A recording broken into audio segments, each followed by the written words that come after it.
నమస్తే, నేను మీ సంజయ్ గౌడ్. సంజయ్ జగతి యూట్యూబ్ ఛానల్కి స్వాగతం. ఈరోజు అక్షయ తృతీయ.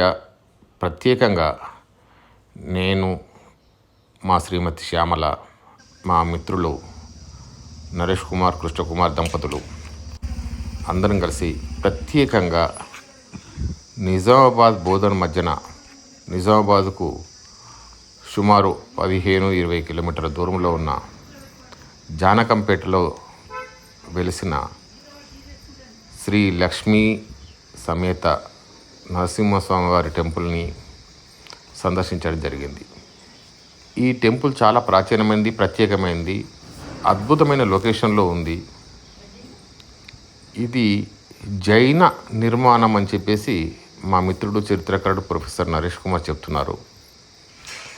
ఆ విశేషాలతో సంబంధం లేకుండా ముఖ్యంగా అక్షయ తృతీయ నాడు ఈ స్వామివారి దర్శనం, శ్రీ లక్ష్మీవారి దర్శనం మహాభాగ్యమని విని మేము అక్కడికి వెళ్ళడం జరిగింది. ఆ గుడిలో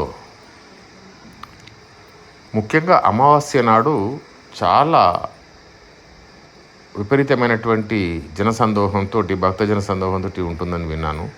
ఈరోజు అక్షయ తృతీయ కాబట్టి కొంచెం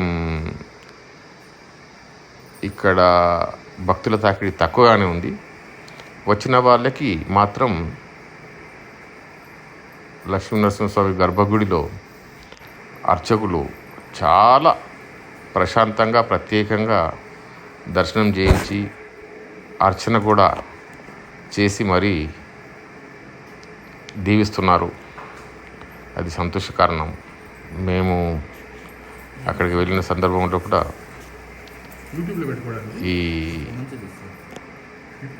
ప్రత్యేక దర్శనాన్ని మేము నోచుకున్నాం. చాలా సంతోషపడ్డారు. ముఖ్యంగా నాకన్నా, మా నరేష్ కన్నా మా ఆడవాళ్ళు శ్రీమతి శ్యామల, శ్రీమతి కృష్ణకుమారి చాలా సంతోషపడ్డారు.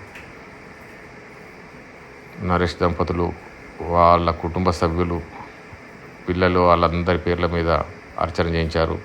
నేను, మా ఆవిడ కూడా, మా కుటుంబ సభ్యులు, నా కూతురు సౌజన్య కుటుంబం, నా కొడుకు సుమన్ కుటుంబం, మనవళ్ళు, మనవరాలు అందరి పేర్ల మీద అర్చన చేయించడం జరిగింది. చాలా సంతోషం అనిపించింది. పండుగలంటే ఇవే కదా. అక్షయ తృతీయ అనేది ఒక పండుగగా, అది కూడా భాగ్యవంతమైన పండుగగా అందరూ భావిస్తారు, ముఖ్యంగా హిందువులు.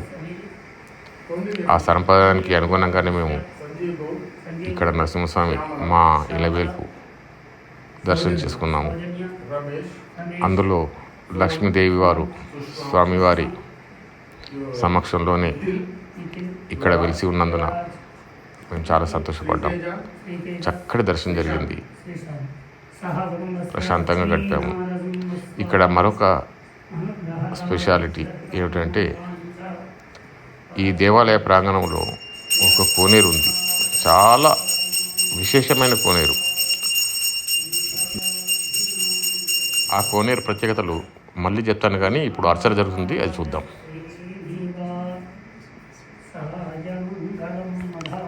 ఇక్కడ అర్చన చేసి ఆ తర్వాత హారతి ఇచ్చారు.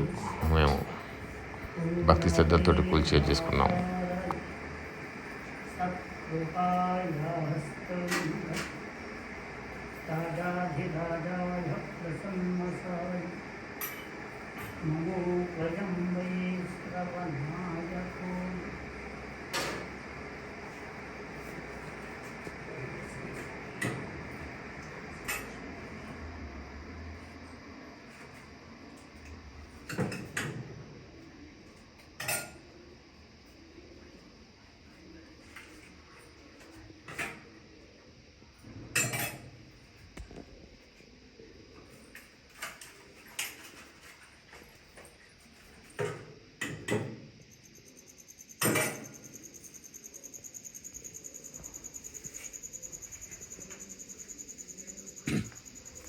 ఇక్కడ పూజ పూర్తి చేసుకొని మేము గుడి బయటకు వచ్చినాము. గుడి బయటకు వచ్చిన తర్వాత ఇంతకుముందు చెప్పాను కదా, ఇక్కడ కోనేరు. ఈ జైన సంప్రదాయం అని చెప్పేసి మా మిత్రుడు చెప్పాడు, కానీ దాని గురించి వివరాలు తెలియదు. కోనేరు మాత్రం విశేషంగా ఉంది. ఏమిటంటే ఈ కోనేరు నిర్మాణం 4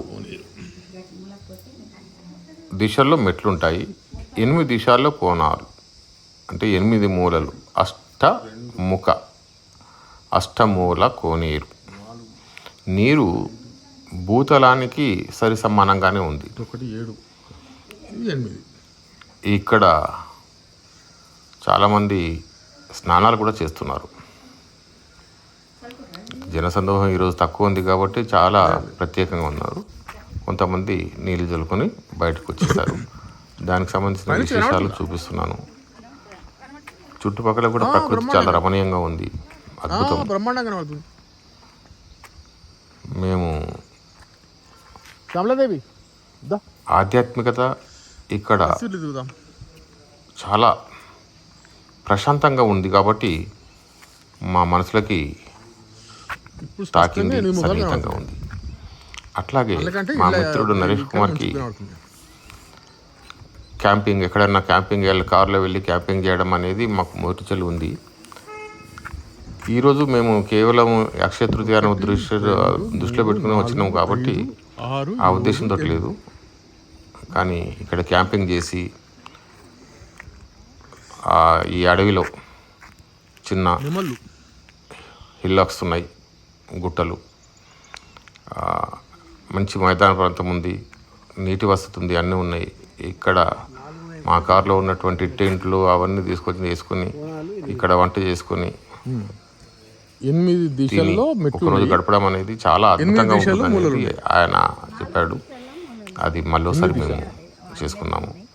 ఇక్కడ మాత్రం ఈరోజు ఈ దృశ్యాలను చూస్తున్నారు కదా, చూసి ఆనందించండి. ఈ వీడియోని చూసి లైక్ చేయండి. సంజీవ్ జగతి యూట్యూబ్ ఛానల్ని సబ్స్క్రైబ్ చేయండి తప్పనిసరిగా. బాయ్, సెలవు. మీ సంజీవ్ గౌడ్. నమస్తే, బాయ్.